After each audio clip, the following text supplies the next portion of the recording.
The 1.2% burn rate for Terra and a Classic is soon to go live on-chain. Within the next 24 hours, this will occur, and with billions of tokens set to be burned merely on-chain and maybe trillions on centralized exchanges, we have a lot of crucial information to go through in preparation for this monumental day for Luna Classic. So, the 1.2% burn tax parameter modification is approaching. Various plans and votes have been taken on how it should be divided up, how much it will be, and what stock exchanges should do with it. We have pinpointed the 20th of September as the day. We will update the code and set the percentage to 1.2% on the blockchain. Here on Binance's release, you can see that the 1.2% burn will go live on the chain at exactly 9.475 million blocks. Reloading the page now shows that the maximum height in blocks for the Classic is 9.464,125 billion. In other words, we're short by a little over 10,000 bricks at this point. Since a new Luna Classic block is generated every few seconds, we should reach this height in the next day or so. In the next 24 hours, what can we expect to happen in terms of the burns commencing for Luna Classic? As I've already mentioned, burns are being implemented in two ways: on-chain, or the real blockchain, where they can be seen in every transaction, and off-chain, on centralized exchanges, but just on deposits and withdrawals, not trades.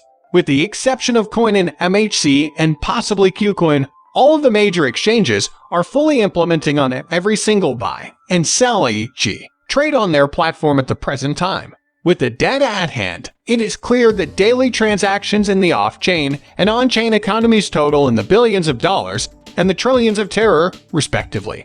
We have done 1.17 trillion tokens worth of Luna Classic transacted on-chain over the previous 7 days if we only consider the on-chain transactions and the burns we may expect right now with the data we have.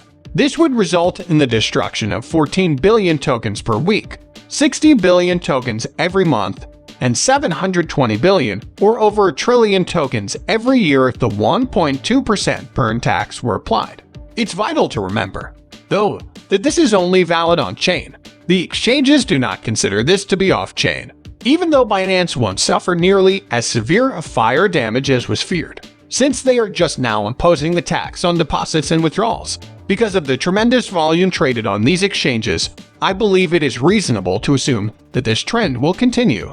Daily network volume has been between $800 million and $1.04, $1.5 billion over the past 24 hours. Every day, I believe exchanges like Binance and the rest of the network will continue to burn billions of tokens.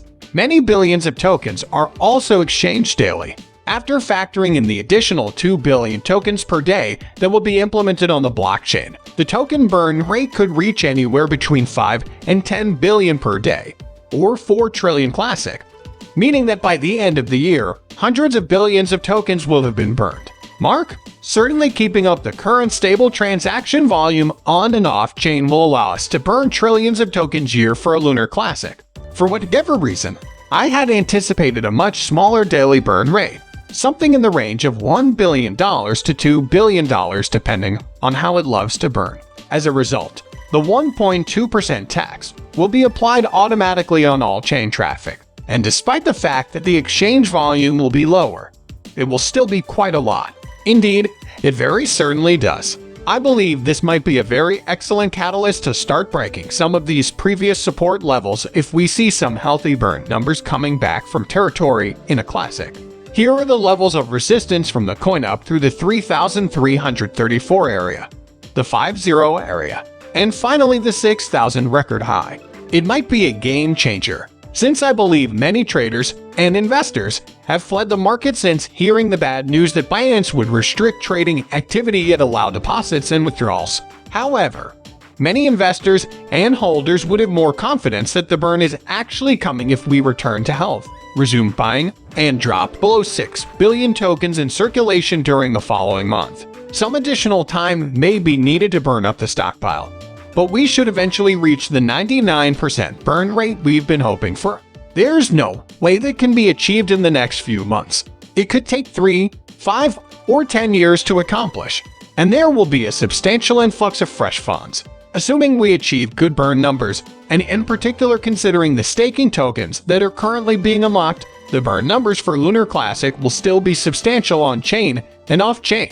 Thus, that may increase the total amount in circulation. If they don't, then you must remove all locked tokens from all stakers. If those stats come back healthy, Terra in a Classic might see a price increase within the next 2 weeks, and the fear of missing out could return. Additionally, the transactions will be very much like the network update. Binance and the other exchanges will see a little delay, while the 1.2% ban and the network update are implemented. As I mentioned before, trade will then begin. And as you can see, like I predicted, a 1.2% burn will be imposed on Binance and all the other decentralized exchanges.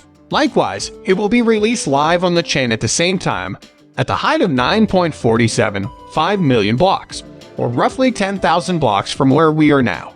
Now, let's talk about the possible burn numbers we'll see if Binance follows through with its threat to halt all trading activity. We are aware that other bids have been approved that demonstrate conversations along the lines of, hey, this is precisely what we want. When the code is released on the blockchain, we know Binance is considering implementing it.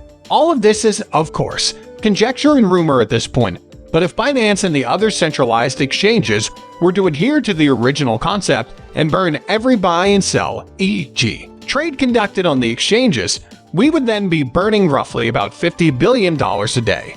As a result, this would be a great deal more and would involve burning trillions of tokens every month or tens of trillions per year. Also, I've been asked in the videos why I'm wasting 54 trillion tokens if only 6 trillion are in circulation. This is, of course, wishful thinking. Assuming a stable daily volume and a price of 0.30, this is what would happen. Of course, as I've already mentioned, these figures are larger than the circulating supply to demonstrate how ludicrous it is and why it wouldn't actually occur. In fact, we are aware and have discussed in numerous videos that as more tokens are burned, the circulating quantity decreases and the price increases. Given a stable total and elastic demand and market valuation, a smaller number of tokens will be available for buyback and burning. As such, it stands to reason that we wouldn't see a token burn of $54 trillion. It's difficult to keep the burn rates constant without a massive rise in daily transaction volume, which would need billions of dollars. This is why we've taken the time to do the math. However, the stars appear to be aligning for a Lunar Classic.